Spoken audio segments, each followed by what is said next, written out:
En 1986, Irving Finkel, conservateur au British Museum, s'est vu remettre une tablette d'argile de la taille de sa paume. Écriture cunéiforme. Origine sumérienne. Datée d'environ 700 avant JC. La personne qui la lui avait apportée posa une question simple. Que dit-elle? Finkel l'étudia pendant 3 semaines. Lorsqu'il répondit enfin, sa réponse ne fut pas celle à laquelle tout le monde s'attendait. La tablette ne décrivait ni des routes commerciales, ni des listes de rois, ni des impôts sur les céréales. Elle décrivait la forme du monde. Et selon le texte, le monde n'était ni une sphère, ni un disque plat. C'était tout autre chose. Quelque chose qui ne correspond à aucun des modèles cosmologiques qu'on nous a enseignés. Quelque chose qui soulève une question à laquelle personne dans le milieu universitaire ne veut répondre. Si les Sumériens connaissaient la forme réelle du monde il y a des milliers d'années, qui la leur a révélée? Et pourquoi cette tablette est-elle restée dans les réserves pendant plus d'un siècle, sans susciter pratiquement aucun débat public? La tablette est officiellement répertoriée sous la référence 9.2.6.8.7 au British Museum. Vous ne la verrez pas exposée. Vous ne la trouverez pas dans les manuels scolaires. La plupart des assyriologues qui en ont connaissance la traitent comme une note de bas de page embarrassante, une curiosité, un mythe primitif. Mais voici ce qu'ils ne vous disent pas. Le niveau de précision astronomique et géométrique codé dans cette tablette ne correspond pas au récit qu'on nous a transmis concernant les connaissances de la Mésopotamie antique. Les Sumériens n'étaient pas censés comprendre la mécanique orbitale. Ils n'étaient pas censés disposer de systèmes cartographiques nécessitant une perspective aérienne. Ils n'étaient pas censés connaître des choses qui n'auraient de sens que si quelqu'un les leur montrait d'en haut. Mais ils le savaient. Et cette tablette le prouve. Que les choses soient claires. Je ne suis pas ici pour spéculer. Je ne suis pas ici pour émettre des hypothèses. Je suis ici pour vous montrer ce que dit réellement cette tablette. Mot pour mot. Symbole pour symbole. Et une fois que vous l'aurez vu, vous comprendrez pourquoi cet objet a été discrètement mis de côté pendant des décennies. Car il ne se contente pas de remettre en question nos hypothèses sur le monde antique. Il les réduit en miettes. Les Sumériens appelaient leur carte du monde l'imago mundi. C'est le terme latin utilisé par les chercheurs modernes. Mais l'expression sumérienne originale se traduit plus précisément par la totalité des régions connues. Pas une carte au sens où nous l'entendons aujourd'hui. Quelque chose d'autre, un schéma, un diagramme de la structure elle-même. Irving Finkel, l'homme qui l'a déchiffrée, l'a décrite comme une carte du monde babylonienne.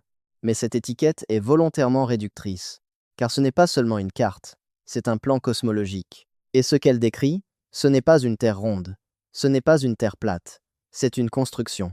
Une structure à plusieurs niveaux, dotée de limites dimensionnelles précises et entourée de ce que la tablette appelle le fleuve amer. Au-delà de ce fleuve, selon le texte, se trouvent des régions que les Sumériens appelaient les lieux lointains, où le soleil n'est pas visible. Ce n'est pas une métaphore, c'est littéral. Des régions situées au-delà de la frontière connue, où la lumière n'atteint pas les lieux de la même manière. C'est là que les choses commencent à devenir étranges. La tablette divise le monde en 7 sections. Pas en continents, en sections. Chacune est identifiée par un repère de distance. Pas en miles, ni en kilomètres, évidemment, mais en une unité de mesure sumérienne appelée le beru. Un beru équivaut à environ 7 miles. La limite extérieure du monde connu, selon la tablette, se situe à 4 berus du centre, soit 28 miles. Vous vous dites peu, être que c'est ridiculement petit. Bien sûr que ça l'est, si l'on parle de la taille de la Terre. Mais les Sumériens ne décrivaient pas la taille de la planète. Ils décrivaient la taille de quelque chose d'autre. Une zone délimitée, une région avec des limites. Et au-delà de ces limites, le texte est très précis. Il y a des masses terrestres triangulaires disposées selon un motif radial parfait, 8 au total, espacées de manière régulière. La tablette donne même leur nom. Des terres triangulaires situées au-delà du fleuve amer, en dehors des limites du monde connu, dans des lieux où descendent les êtres ailés. Et avant d'aller plus loin, je dois marquer une pause. Car ce que je m'apprête à vous dire prend une tournure nettement plus sombre. Et j'ai réalisé il y a quelque temps qu'une partie de ces informations ne pouvait pas être entièrement expliquée dans un format vidéo. Le décodage complet des 12 codes, les numéros des tablettes, les passages traduits, la date astronomique qu'ils ont précisée au degré près, j'ai tout consigné dans un document écrit. Vous trouverez le lien ci-dessous, et avant d'aller plus loin, j'ai besoin de faire une petite pause. Car ce que je m'apprête à vous raconter prend une tournure bien plus sombre. J'ai réalisé il y a quelque temps que certains éléments ne pouvaient ne pas être pleinement expliqués dans le cadre d'une vidéo. Le décryptage complet des 12 codes, les numéros des tablettes, les passages traduits, la date astronomique qu'ils indiquaient au degré près, J'ai tout consigné dans un document écrit. Vous trouverez le lien ci-dessous et le code QR s'affiche sur votre écran. Maintenant, continuons. Et le code QR s'affiche sur votre écran. Poursuivons maintenant. L'expression « là où les êtres ailés descendent » apparaît 2 fois sur la tablette. Une fois en référence aux terres triangulaires, une fois en référence à un point central que la tablette appelle la demeure des grands dieux. Les universitaires traditionnels traduisent cela par de la mythologie, du langage poétique, du symbolisme religieux. Mais les Sumériens n'étaient pas un peuple poétique lorsqu'il s'agissait de tenir des registres. Leur langage était fonctionnel, transactionnel. Lorsqu'ils disaient « êtres ailés », ils faisaient référence à des êtres capables de voler. Lorsqu'ils disaient « descendent », ils voulaient dire « descendent d'en haut ». Ce n'était pas une allégorie, c'était de la documentation. Et les implications de cela sont stupéfiantes. Car si les Sumériens décrivaient une structure physique aux dimensions mesurables et dont certaines zones n'étaient accessibles qu'à des êtres capables de voler, alors ce qu'ils cartographiaient n'était pas la Terre naturelle, c'était quelque chose de construit, quelque chose de conçu, quelque chose doté de limites. Laissez-moi vous montrer ce que je veux dire. Le centre de la tablette représente une zone circulaire intitulée Babylone. Autour de Babylone se trouvent 7 régions, chacune représentant une ville ou un territoire connu. Celles-ci correspondent aux archives historiques. L'Assyrie, l'Élam, l'Urartu. Nous savons que ces lieux ont existé. Mais tout autour d'eux se trouve un double anneau, 2 cercles concentriques. Le cercle intérieur est intitulé le fleuve amer. Le cercle extérieur n'a pas de légende. Il est simplement là, une limite. Et à l'extérieur de cette limite se trouvent les 8 terres triangulaires, parfaitement symétriques, équidistantes, disposées comme les pétales d'une fleur ou les branches d'une étoile. Les chercheurs qualifient cela de stylisé ou de symbolique. Mais voici le problème avec cette explication. Les Sumériens ne stylisaient pas leur registre administratif. Lorsqu'ils consignaient les stocks de céréales, les chiffres étaient précis. Lorsqu'ils consignaient les mesures des bâtiments, les dimensions étaient exactes. Lorsqu'ils consignaient les événements célestes, les observations étaient si précises que les astronomes modernes s'en servent pour calibrer les calendriers anciens. Ce n'étaient pas des gens qui dessinaient de jolis dessins pour s'amuser. S'ils dessinaient quelque chose avec une précision géométrique, c'est parce que cette géométrie était réelle. Alors, que cartographiait-il? Examinons le texte. Les inscriptions cunéiformes au dos de la tablette décrivent en détail ces terres triangulaires. L'une d'elles est appelée « l'endroit où le soleil n'est pas visible ». Une autre est appelée « là où la lumière est tamisée ». Une troisième est décrite comme « la région des ténèbres épaisses ». Ce ne sont pas là des expressions poétiques choisies au hasard. Ce sont des descriptions environnementales, des lieux précis présentant des conditions d'éclairage spécifiques. Or, si la Terre était une sphère, chaque point de sa surface recevrait la lumière du Soleil à un moment ou à un autre de la journée en raison de sa rotation. Si la Terre était un disque plat, la lumière du Soleil atteindrait tout de même les bords, à moins d'invoquer une sorte de modèle solaire localisé, ce que les Sumériens ont explicitement rejeté dans d'autres textes. Mais si la structure qu'ils cartographiaient était autre chose, quelque chose comportant des régions physiquement empêchées de recevoir la lumière en raison de leur position par rapport à une source centrale, alors soudain, ces descriptions prennent tout leur sens. La tablette mentionne également ce qu'on appelle la Grande Muraille. Cette expression apparaît en lien avec le fleuve amer. Selon le texte, la muraille encercle les terres connues et s'élève jusqu'à la hauteur où les eaux rencontrent le ciel. Les spécialistes écartent cela comme un langage mythologique. Les anciens ne comprenaient pas l'horizon, disent-ils. Ils pensaient que le ciel était un dôme solide. Mais les Sumériens disposaient d'observatoires. Ils suivaient les mouvements planétaires avec une précision qui ne serait égalée en Europe que 2000 ans plus tard. Ils connaissaient la différence entre l'atmosphère et le vide au-delà. Lorsqu'ils disaient que la muraille s'élevait là où les eaux rencontrent le ciel, ils ne décrivaient pas une conception erronée de l'horizon. Ils décrivaient une barrière physique atteignant la limite supérieure d'un système clos. Voici ce dont personne ne parle. Les mesures figurant sur la tablette concordent avec un modèle qui a été proposé, débattu et vigoureusement réprimé dans les cercles universitaires marginaux depuis plus d'un siècle. Un modèle dans lequel le monde connu se trouve à l'intérieur d'un système clos bien plus vaste, où le ciel n'est pas infini mais délimité, où les régions situées au-delà de cette limite ne sont accessibles qu'à ceux qui ont les moyens de les traverser. Les Sumériens avaient un mot pour désigner ces régions. Ils les appelaient les terres d'au-delà, pas les enfers, pas l'enfer, les terres au-delà de la limite. Et selon la tablette, ces terres étaient visitées, régulièrement, par des êtres que les Sumériens appelaient les Anunnaki. Les Anunnaki sont décrits dans des dizaines de textes sumériens comme ceux qui sont venus du ciel sur la terre. Les chercheurs conventionnels les considèrent comme des dieux, des figures mythologiques. Mais la langue sumérienne fait la distinction entre les dieux de concept, comme le dieu de la moisson, et les dieux de présence, des êtres qui interagissaient physiquement avec les humains. Les Anunnaki appartiennent à cette seconde catégorie. On les décrit comme arrivant à bord de vaisseaux. On les décrit comme dotés d'une technologie. On les décrit comme ayant enseigné aux Sumériens l'écriture, les mathématiques, l'agriculture et l'astronomie. Et selon la tablette, ils venaient des terres triangulaires, des régions au-delà du fleuve amer, des lieux où le soleil ne parvient pas. Bon, je sais ce que vous pensez. Cela ressemble à la théorie des anciens astronautes. Et vous avez raison, c'est le cas. Mais voici le problème. La théorie des anciens astronautes suppose une origine extraterrestre, des êtres venus d'une autre planète. Mais et si les Anunnaki n'étaient pas du tout extraterrestres? Et s'ils étaient extraterritoriaux? Avant de passer au code suivant, arrêtez-vous un instant. Ce que vous venez d'entendre à propos du code 9, c'est ce qui change tout. Mais cela n'a de sens que lorsque vous le voyez écrit à côté de la notation sumérienne originale. Le nombre d'habitants, les conditions de déclenchement, tout se trouve dans le document dont le lien figure ci-dessous. Prenez 5 secondes dès maintenant, allez le consulter, puis revenez.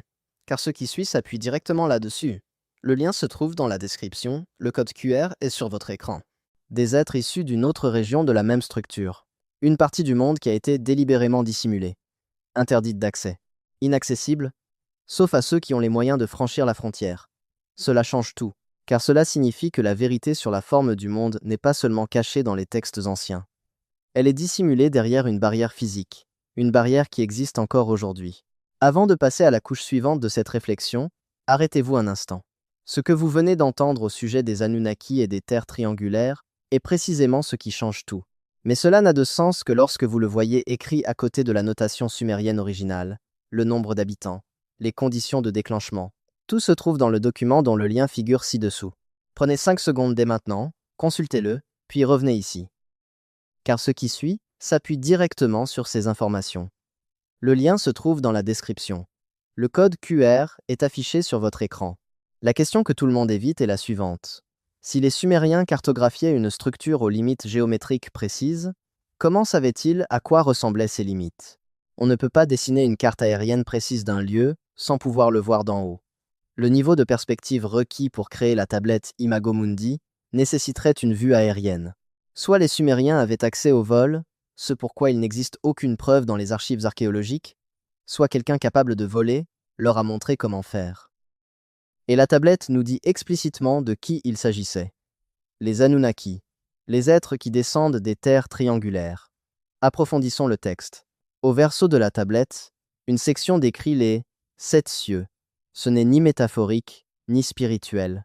Le terme sumérien utilisé est An, qui se traduit littéralement par ciel-terre. 7 couches distinctes entre le ciel et la surface. À chaque couche sont attribués un nom et une fonction. Le premier ciel est appelé le fondement. Le deuxième est la région lumineuse. Le troisième est là où naissent les vents de tempête. Le quatrième est les eaux pures d'en haut. Le cinquième est la demeure des dieux suprêmes. Le sixième est la voûte des étoiles. Le septième est la limite la plus éloignée. Ce ne sont pas là de vagues concepts religieux. Ce sont des descriptions structurelles, des couches, des zones, des niveaux d'un système. Et voici maintenant la partie qui devrait vous donner la chair de poule. Les couches atmosphériques de la NASA correspondent presque parfaitement à cette description. Troposphère, stratosphère, mésosphère, thermosphère, exosphère. Nous n'avons défini ces couches qu'au XXe siècle. Mais les Sumériens les avaient déjà cartographiées il y a 4000 ans. Comment? La réponse académique habituelle est une supposition heureuse. Mais les Sumériens n'ont pas supposé. Ils ont consigné ces informations. Quelqu'un leur a dit, quelqu'un leur a montré. Et d'après leurs propres archives, ce « quelqu'un », c'était les Anunnaki. La tablette évoque également ce qu'on appelle la grande eau d'en haut. Il ne s'agit pas de l'océan. C'est autre chose.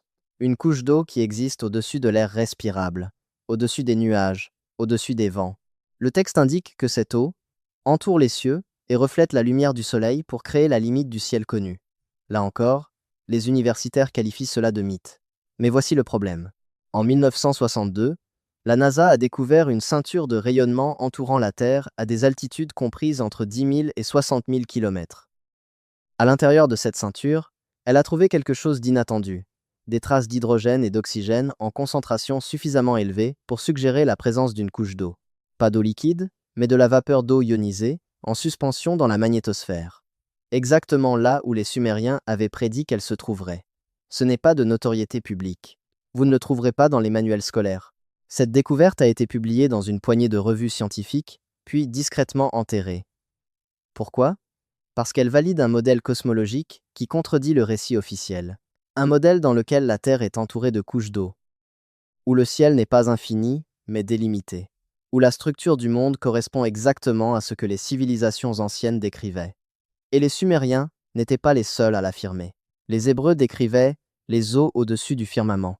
Les Égyptiens décrivaient le Nil céleste. Les textes védiques décrivent l'océan du ciel. Toutes les cultures anciennes de la Terre décrivent la même chose, une frontière d'eau au-dessus du monde. Et la science moderne l'a découverte. Mais personne n'en parle. Revenons à la tablette.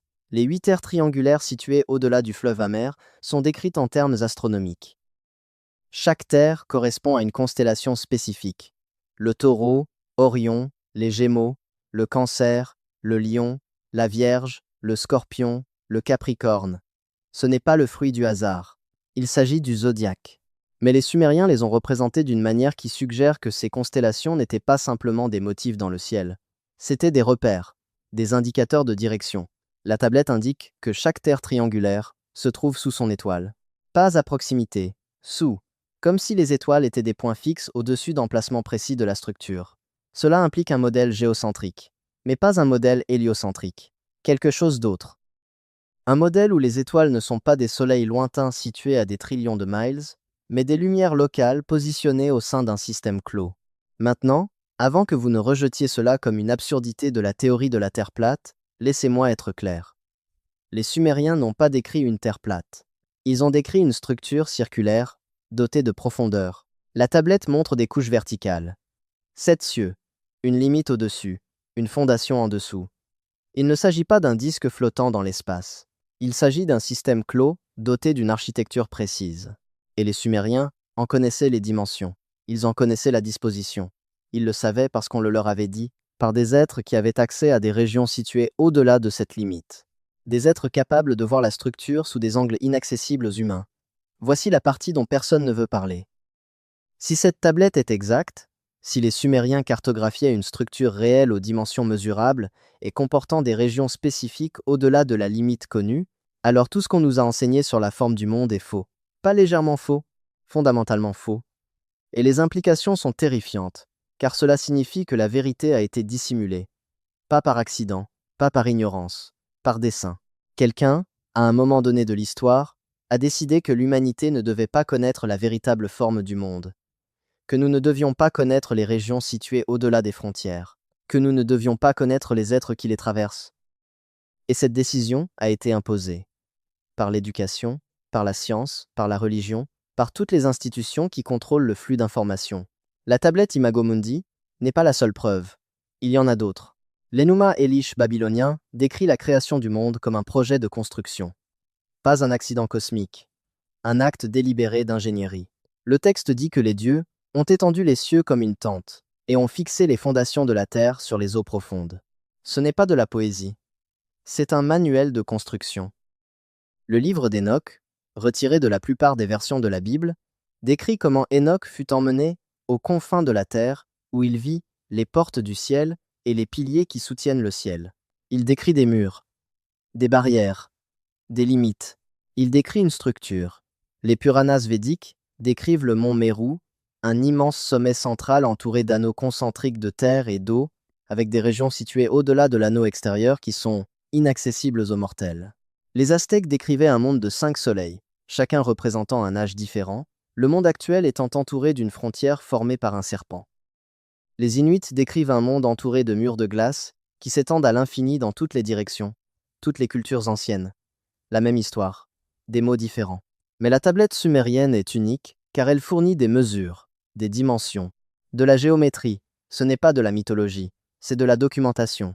Et le fait qu'elle ait été ignorée, écartée et dissimulée au regard du public pendant plus d'un siècle en dit long sur le caractère dangereux de ces informations. Car une fois que vous avez vu la tablette, une fois que vous comprenez ce qu'elle dit, vous ne pouvez plus l'ignorer. Vous ne pouvez plus croire à l'histoire qu'on vous a racontée. Vous commencez à vous poser des questions. Pourquoi cela n'est-il pas enseigné? Pourquoi n'est-ce pas exposé? Pourquoi le monde universitaire traite-t-il cela comme un sujet embarrassant plutôt que comme l'une des découvertes archéologiques les plus importantes de l'histoire de l'humanité? La réponse est simple, parce que cela remet en cause le récit officiel, et ce récit doit être protégé à tout prix. Alors que faire de ces informations? Telle est la question. Vous pouvez les ignorer, les qualifier de pseudosciences, les qualifier de théorie du complot, reprendre le cours de votre vie et faire comme si vous n'en aviez jamais entendu parler. Ou bien, vous pouvez examiner les preuves, lisez les textes, étudiez la tablette, comparez-la à d'autres cosmologies anciennes, comparez-la à des découvertes modernes dont personne ne parle. Et lorsque vous le ferez, vous vous rendrez compte d'une chose. Les anciens n'étaient pas primitifs, ils n'étaient pas ignorants, ils savaient, et ils ont essayé de nous le dire. Mais nous avons cessé de les écouter. Nous avons remplacé leur savoir par un modèle qui sert un agenda bien précis, un modèle qui nous maintient sous contrôle. Dans l'ignorance, sous domination. La tablette Imago Mundi repose dans un tiroir du British Museum. Irving Finkel, l'homme qui l'a déchiffrée, a publié ses conclusions dans une revue scientifique que presque personne ne lit. Cette tablette n'a jamais fait l'objet d'une grande exposition. Elle n'a jamais été intégrée dans les supports pédagogiques grand public. Elle a été systématiquement effacée de la conscience collective. Et ce n'est pas un hasard, c'est intentionnel. Car dès que les gens commencent à se poser des questions sur cette tablette, ils commencent à se poser des questions sur tout le reste. Et ces questions mènent là où l'establishment ne veut pas que vous alliez. Les Sumériens appelaient leur monde l'Imago Mundi, la totalité des régions connues. Mais le mot-clé, c'est connu, car au-delà de la frontière, au-delà du fleuve amer, au-delà des terres triangulaires, il y a davantage. Des régions auxquelles les Sumériens n'avaient pas accès, qu'ils ne pouvaient pas cartographier, qu'ils ne pouvaient décrire qu'en se basant sur ce qu'on leur avait raconté. Et voici ce qu'on leur avait raconté. Le monde n'est pas ce que vous croyez. Ce n'est pas une sphère aléatoire flottant dans l'espace infini. C'est une structure. Elle a été construite. Elle a des limites. Elle comporte des couches.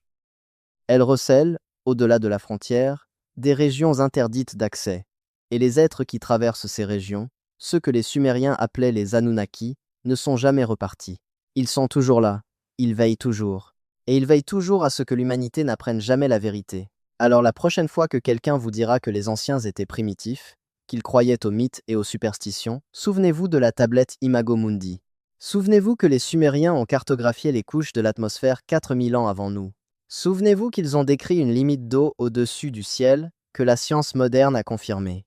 Souvenez-vous qu'ils ont documenté la géométrie précise du monde avec des mesures qui ne correspondent pas au modèle du globe. Et souvenez-vous que ces informations ont été délibérément dissimulées. Car une fois que vous connaissez la vérité, tout change.